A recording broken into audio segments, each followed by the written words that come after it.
강프로입니다. 자, 오늘 HLB, 그쵸. 어저께 급락을 했는데 오늘 반등해서 한 3.5% 상승 마감이 됐습니다. 47,650원인데 마감됐으니까 수급 확인해 봐야겠죠. 그쵸.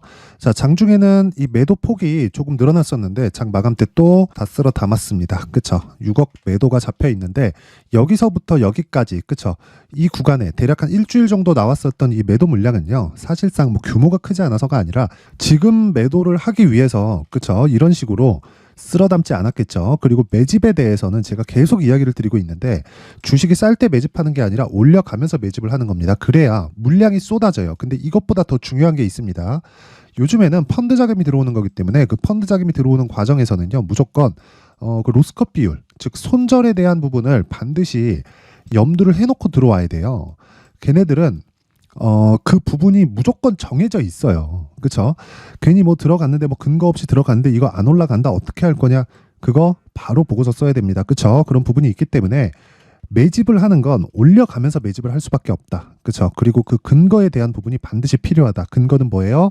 리보세라닙. 그쵸? FDA에 대한 판매 허가 신청. 그쵸? 병용요법이라고 하죠. 자, 근데 제가 항상 이야기를 드리죠. 리보세라닙은 원래 아파타닙이었습니다. 그리고 아파타닙은 위암 치료제로 개발이 된 거예요. 그쵸? 두 개 다 이름만 바뀐 거고, 근데 법령적으로 개발이 됐다 보니까 하다 보니까 간암 치료제로 바뀌었고 이름도 아파타닙에서 리보세라닙으로 바뀐 겁니다. 그리고 이 두 가지 다 2세대 항암제입니다. 자, 그러면 2세대 항암제는 표적 항암제죠. 자, 그럼 표적 항암제는 1세대보다 뭐가 더 좋아졌어요? 부작용이 줄어들었다. 자, 그럼 그 부작용이 줄어들었다는 것 때문에 무언가 굉장히 뭐 긍정적인 내용이 있고 앞으로 뭐 어마어마한 일이 벌어질까요? 그게 아니라 먹는 약입니다. 그렇죠? 먹는 약이 항암제인데 먹는 약이에요. 먹는 약이라는 건 부작용을 더 떨어뜨릴 수 있다는 겁니다. 게다가 주목을 받기 시작한 건 2015년도에 중국 위암 치료제 임상을 거칠 때 완치 환자가 발생하는 겁니다. 그때부터, 그쵸? 그때부터 주목을 받기 시작했고 이미 FDA에 들어간 1상이나 2상을 통과하는 시점부터도 굉장히 많은 오퍼가 들어왔을 겁니다. 그래서 정말 대단하다고 이야기를 하는 겁니다. 그 진양곤 회장이라는 그 사람이 정말 대단하다고 생각을 하고 그게 지금 10년 이상 기간이 지난 이후에 결실을 맺어서 판매 허가 신청에 지금 들어갔고 5월달, 그러니까 최장 기간입니다. 최장 5월달에 그쵸 허가를 받는 그 목전까지 와 있습니다. 지금까지 별탈 없이 진행이 됐다는 건 그리고 주가가 먼저 반영을 하고 있다는 건 그냥 판매 허가 신청이 그냥 뭐 통과가 됐다고 보면 되는 거고요. 무엇보다 이 내용이 지나가면 유럽으로 진출을 확정을 지었습니다. 그렇죠? 근데 미국하고는 달리 유럽 쪽에는 위탁 판매 형태로 들어갑니다. 마진이 조금 줄 거예요. 근데 어쩔 수 없이 평균 이상의 마진은 가져갑니다. 원래 이 제약 사업이라는 게 마진이 굉장히 높고요. 그리고 신약 업체에 여러 가지 비용을 제하지 않는 그 내용만 보더라도 어느 정도 이 마진폭이 나오느냐 한 80% 전후가 나옵니다. 물론 여기서 여러 가지 비용이 빠지겠지만 마진의 폭이 기본적으로 이 정도기 때문에 지금 HLB를 보고 시장에서 기대하는 건 뭡니까? 이제는 뭔가 뭐 통과했다 뭐가 됐다 이게 아니에요. 흑자 전환. 그렇죠. 흑자 전환되면 어떻게 돼요? 이미 주가는 저 위에 올라가 있다. 제가 이야기를 드리는 게 그거예요. 주가는 지금 무언가 좋아서가 올라가는 게 아니라 앞으로 좋아지는 내용을 가격이 먼저 반영하면서 선반영시키는 겁니다. 그러면서 초과 수익이 발생하는 거예요. 자, 그러면 가지고 있는 기술에 대한 가치를 여기서 딱 50% 빼볼게요. 어느 정도까지 평가받았죠? 한 3조 정도의 평가를 받고 있었던 겁니다. 그러니까 적자 기업이 3조씩 하면서 장기간 거래를 됐죠. 자, 그런데 왜 지금은 왜 조정이 나올까요? 올라가는 과정에서 매물을 소화해야 되는 그런 과정이 필요하다. 단지 그 부분을 보내고 있을 뿐이지 다른 부분에 대한 위험한 부분은 없다. 그리고 조정 구간에 매수해야 되는 그런 구간에 있습니다. 그리고 이게 실적이 좋아지고 뭔가 결과가 나오기 시작하잖아요. 진짜 못 삽니다. 진짜 못 사요. 너무 높아서.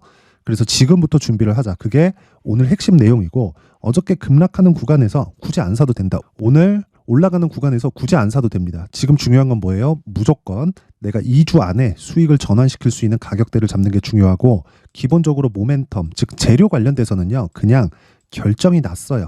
그렇죠? 이미 결정이 난 겁니다. 그게 끝이에요. 그렇죠? 그게 FDA 이 통과를 시키면서 미국 쪽에 판매가 되는 점 그리고 흑자 기조에 문제가 없다는 점 그리고 무엇보다 유럽 쪽까지 지금 진출을 고려하고 있다는 점 이 부분만 보더라도 지금 나오고 있는 신고가 구간이라는 건 당연히 이해가 됩니다. 앞으로 적용되는 부분의 시작점에 있다. 올라가기 시작할 때가 아니라 실적이 좋아지면 이미 늦어요. 그쵸? 실적이 좋아지면 그때는 이미 여기서 얼마가 가 있을지 몰라요. 정말 20만 원, 30만 원, 40만 원씩 이렇게 가 있을 수 있는 게 제약주들의 원래 주가 움직임입니다. 그렇죠? 이런 부분 반드시 기억을 하시고 지금부터 가격대를 지속적으로 추적을 하자. 그게 핵심 내용 중에 하나입니다. 그렇죠? 이 부분 잊지 마시고 무엇보다 지금 금리 인하를 앞두고 있기 때문에 그렇죠? 이게 시점의 문제지 무조건 인하를 하거든요. 그래서 지금부터 공략을 해야 성장주들의 진가를 볼 수 있다. 자, 그래서 그 가격에 대한 부분을 이야기를 드리기 전에 제가 연초 이벤트에 대해서 안내 말씀을 드리도록 하겠습니다. 자, 여기는 강프로의 무료 소통방입니다. 지금 현재 500분 정도 함께하고 있고요. 그리고 제가 이번 이벤트 때 1000분까지 입장 인원을 늘리겠습니다. 특징점 2가지 무료로 진행한다. 그리고 또 하나 더 신고가만 진행한다. 자, HLB 어떤 종목이에요? 신고가 종목이다. 그래서 제가 계속 추적 관찰을 하고 있고 지금 다음 주 되면 매수 구간에 들어가고 정확하게 매수를 잡을 겁니다. 자, 그런데 신고가 종목에 HLB만 있는 게 아니죠. 그렇죠. 다른 신고가 종목 어떻게 진행되는지 그 부분에 대해서 이야기를 한번 드리겠습니다. 자, 우선 오늘 같은 경우에 자, 1월 5일 장중 매매 그렇죠. 에코프로 BM 정확히 9시 48분에 진행된 내용이 있고요. 이 밑에 보면 12시 13분 그렇죠. 이 시세가 30만 9천 원. 즉 오늘 종가 기준에서 보면 자 에코프로 BM 오늘 12%대 그쵸 상승 마감이 됐고 어느 정도까지 나온 겁니까? 대략 한 10% 정도의 수익 구간에서 끝났다. 저는 모든 종목을 스윙으로 이 대응을 하기 때문에 한 2주 정도의 보유 기간을 기본적으로 깔고 갑니다. 근데 매수하는 시점은 무조건 정배열 또는 신고가 구간에서 가격적인 부분을 고려해서 매수를 한다. 그게 오늘 에코프로 BM으로 진행이 된 거고 자 다른 종목 같은 경우에 보면 오늘 자 9시 1분 그쵸 장 시작하자마자 주문을 넣었는데 어보브 반도체 자 오늘 5%대 강세 마감이 됐습니다. 시가 대비해서 보면 거의 한 3% 가까운 수익 구간에서 종료가 됐습니다. 근데 왜 공략했는지 명확하게 보이시죠? 그쵸 신고가 구간에 있다. 자 그런데 신고가를 여기서 만들고 그쵸 신고가 돌파가 나왔죠. 이 구간에서 정확하게 제가 했을까 안 했을까요? 올려서 보면 알 수 있죠. 이날이 12월 19일입니다. 쭉 올려서 보겠습니다. 이날입니다. 12월 19일. 자, 어보브 반도체. 그쵸? 정확하게 장 시작 전에 시장가로 때려 사라. 그쵸? 정확하게 주문이 나갔고 이때 상한가 마감. 그리고 다음 날도 당연히 갭상승. 그쵸? 빠져서 팔더라도 이 구간에서 매도를 하더라도 어떻게 됩니까? 오늘 다시 매수한 겁니다. 그쵸? 저는 하락하면 매도하기 때문에 이 구간에서 매도를 했다. 그랬을 때 수익이 얼마? 대략 한 15% 정도. 그쵸? 한 3일 정도 기간 동안 이 정도 수익에 들어간 겁니다. 근데 기준이 어떻게 돼요? 신고가를 먼저 만든다. 즉 가격이 반영한다는 거예요. 어떤 호재가 있든 가격이 먼저 뜹니다. 자, 한미반도체 같은 경우에 그래요.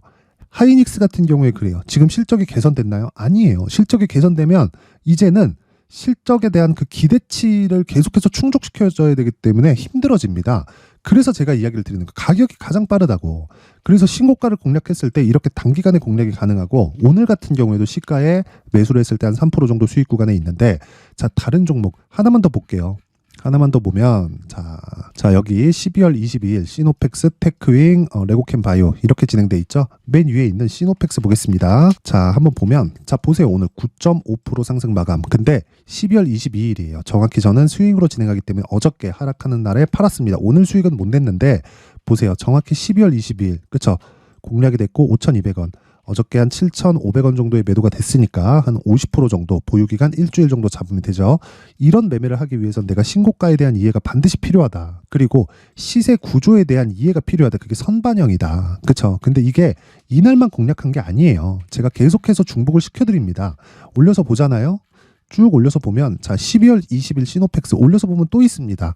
이렇게 신고가 구간에서 지속적으로 공략을 했을 때 그쵸? 내가 장기간 나만의 수익 모델을 만들 수 있는 거예요. 근데 어떤 종목이든 제가 신고가에 대해서 집중을 하는 이유는 어떤 종목이든 뭐 내가 매매한다 그래서 모든 게 막 40% 50%씩 터지는 건 아닙니다. 자 그런데 모든 주도주는 신고가를 거쳐간다는 거예요. 자 그러면 우리가 당연히 신고가를 추적하는 게 맞죠. 시장에서 그렇게 인정을 하니까 그 이야기를 드리는 거고 그런 매매를 하기 위해서는 내가 신고가에 대해서 이해를 해야 된다. 자 그래서 내가 진짜 막 고가에 물리고 막 손절하고 힘들어. 자 그러신 분들이 있다면 이번에 소통방으로 들어오세요. 그렇죠? 제가 긴 말 안 합니다. 무료로 진행하고요. 한 가지만 해주면 되는데 그게 구독과 좋아요. 그렇죠? 전 채널 성장의 목적이고 구독과 좋아요만 딱 눌러주시고요. 상단에 있는 전화번호로 참여라고 문자를 보내주시면 제가 소통방 입장 링크를 순차적으로 공유를 해드리도록 하겠습니다. 자, 그리고 연초 이벤트 하나 더. 자, 계속해서 제가 말씀드렸죠. 신고가. 그렇죠. 신고가 중요하다. 그래서 이런 종목들 뭐 시노펙스 이런 종목들 뭐 테크윙, 뭐 레고캠바이오, HLB 이런 종목들을 지속적으로 왜 추적을 해야 되는지 알아야 되잖아요. 그렇죠? 자, 그래서 제가 이 신고가 검색기, 그렇죠? 요 내용과 어떤 식으로 매매를 해야 될지, 그렇죠? 여기 수익 모델에 대한 요 내용을 함께 준비를 해 놨으니까 구독과 좋아요 부탁드리고요. 상단에 있는 전화번호로 참여라고 문자를 보내주시면 제가 소통방 입장 링크와 함께 수익 모델 그리고 신고가 검색기까지 함께 공유를 해드리도록 하겠습니다. 자, 항상 시청해 주셔서 감사드리고요. 정말 이번 1월달 이벤트에 제가 준비한 부분이 많지만 그쵸? 신고가에 대해서는 진짜 100번을 강조해도 부족하지 않기 때문에 제가 계속해서 강조를 드리고 있는 거니까 모든 분들이 진짜 구독과 좋아요만 딱 눌러주시고 상단에 있는 전화번호로 참여라고 문자를 보내주시면 제가 모든 부분을 다 공유를 해드리도록 하겠습니다. 자, 그리고 HLB에 대해서 다시 돌아올게요. HLB를 다시 보면 오늘은 반등이 나왔다. 그쵸? 근데 급하게 매수할 필요 없다. 확인하고 매수해도 충분히 고가 돌파할 여력이 있다. 그리고 기본적으로 이쪽에 들어온 자금은 펀드 자금이다. 그리고 수급은 지속적으로 유지가 되고 있다. 무엇보다 그쵸?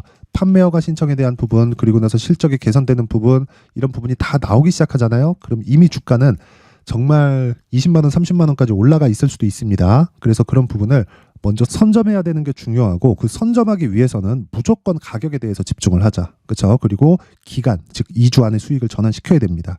자, 그래서 제가 HLB에 대해서 가격과 단기 보유 전략을 준비를 해온 건데 이 단기 보유 전략은 2주 안에 수익을 전환시키는 부분을 의미를 하고요. 자, 그러기 위해서는 어떻게 해야 돼요? 가격에 대해서 정말 중요하게 생각을 해야 됩니다. 자, 그렇기 때문에 이 가격에 대한 부분, 그쵸? 이 가격에 대한 부분을 기준으로 해서, 그쵸? 단기 보유 전략까지 연결시키는 내용을 제가 20페이지에 걸쳐서 아주 상세하게 내용 준비를 해놨는데 영상에서 이야기를 드리면 정말 한 2시간, 3시간 정도 이야기를 해야 됩니다. 그쵸? 듣는 사람도 피곤하고 만드는데도 힘들어요. 그쵸? 자, 그래서 제가 이런 식으로 내용 준비를 해온 거니까 이것도 구독과 좋아요 부탁드리고요. 상단에 있는 전화번호로 숫자 3, 자, 숫자 3이라고 문자를 보내주시면 제가 HLB의 가격 그리고 단기 보유 전략을 공유해 드리도록 하겠습니다. 자, 항상 시청해 주셔서 감사드리고요. 제가 신고가에 대해서 계속 강조를 드리고 있으니까 그쵸? 제가 12월 달부터 그쵸? 이해를 돕기 위해서 제가 12월 달부터 진행하고 있는 신고가 주도주가 있습니다. 그쵸? 그 종목을 어떤 식으로 진행하고 있고 앞으로 어떤 식으로 지켜봐야 될지 그리고 2월 달 정도까지 어떤 종목이 강세를 보일 수 있을지 그 내용에 대해서 제가 상세하게 준비를 해놨으니까 영상 끝까지 시청하시고요. 모든 분들이 성공 투자하셨으면 좋겠습니다. 자, 제가 항상 신고가 종목에 대해서 강조를 드립니다. 자, 신고가 종목에 대해서 강조를 드리는 건 크게 시세가 발생하는 대시세 종목은 모두 신고가 구간을 거쳐서 발생하기 때문에 그렇습니다. 시장은요, 좋을 때도 있고 나쁠 때도 있어요. 그런데 대시세 종목은요, 시장이 좋든 나쁘든 그 숫자의 차이가 있을 뿐이고요. 매년 발생을 합니다. 올해 같은 경우에도 마찬가지예요. 23년이죠. 1월부터 로봇, AI, 시세를 크게 발생을 시켰는데 이미 22년도 중반 후반에 신고가를 달성을 하고 매물 소화 과정을 거친 이후에 시세가 발생을 했습니다. 2월 달부터 2차 전지의 강세가 있었죠. 그런데 22년도에 이미 에코프로 같은 경우에는 신고가를 달성한 이후가 됐고요. 대장주가 강한 움직임을 보이다 보니까 그리고 나서 에코프로 BM 그리고 관련된 종목들이 강하게 시세를 내는 시작점이 만들어졌습니다. 3월부터는 그렇죠. 삼성전자와 하이닉스의 강한 움직임이 발생하기 시작했고요. 그러면서 한미반도체가 신고가를 달성을 했고 매물 소화 과정을 대략 한 2달 정도 거친 이후에 추가적으로 시세를 발생을 시켰습니다. 자, 어떤 종목이든 신고가를 거치면서 대시세 구간으로 들어간다는 거고 이런 대시세 종목에는 신고가라는 내용을 이해했을 때 이런 상황을 만들 수가 있는데 자, 보세요. 22년 11월 21일 날 정확하게 레인보우 로보틱스를 시작을 했고요. 이때 당시에 레인보우 로보틱스의 가격은 33,800원이었습니다. 실제 3달이 채 되지 않는 보유기간을 가진 이후 그쵸? 한 100% 정도의 수익 실현을 할 수가 있었고요. 그 이후에 추가적인 상승이 나왔지만 내가 매수를 잘 했기 때문에 보유기간을 최소한으로 줄여서 가더라도 충분한 수익이 발생을 했다는 겁니다. 언제든지 저가를 잡을 수 없고 고가를 잡을 수 없기 때문에 내가 강조를 해야 되는 건 신고가 이후에 매수하는 구간 그리고 첫 번째 수익 구간만 먹더라도 다음 종목으로 이동을 할 수 있다는 거죠. 실제 그리고 나서 3월 달에 반도체 종목에 대해서 계속해서 제가 강조를 드렸었고, 그런 이후에 매물 소화 과정을 거치고 5월 달부터 반도체 공략을 시작한 결과, 그쵸? 3달이 채 되지 않아서 ISC 그리고 한미 반도체까지 100%에 달하는 수익 실현에 성공을 했습니다. 그래서 계속해서 강조를 드리는 거예요. 시장은요, 좋을 때도 있고 나쁠 때도 있어요. 그런데 대시세 종목은 숫자의 차이가 있을 뿐이고요. 매년 발생을 한다는 거고 분기별로 나오게 됩니다. 물론 이런 종목을 모두 다 잡을 수는 없지만 지금 같은 경우에는요, 2가지 내용으로 구분이 가능합니다. 첫 번째, AI 반도체 쪽으로 들어가야 되고요. 그리고 또 한 가지, 내년 4월에 있을 총선 테마가 지금부터 준비되어 있어야 된다는 거죠. 물론 이 두 종목 모두 신고가 종목에 있는 종목을 공략해야 되기 때문에 신고가 구간에서 매매를 해야 된다는 건 어떤 상황에서든 불변의 진리라고 보시면 됩니다. 자, 그래서 제가 AI 반도체 관련된 종목들은 강프로의 소통방에서 같이 공개를 하도록 하겠고요. 4월 달에 있을 총선을 대비한 대시세 종목은요, 이렇게 준비를 해왔습니다. 자, 내용을 한번 보시면, 그쵸? 큰 폭의 하락을 거친 이후에 장기간 횡보 구간을 거쳤고, 그리고 최근에 들어서 신고가를 만들어냈죠. 이후에 추가적으로 상승이 나오는 구간을 만들기 위해서 눌림목 구간에 있는 그런 상황이고요. 지금은 매집 구간에 있다고 보시면 됩니다.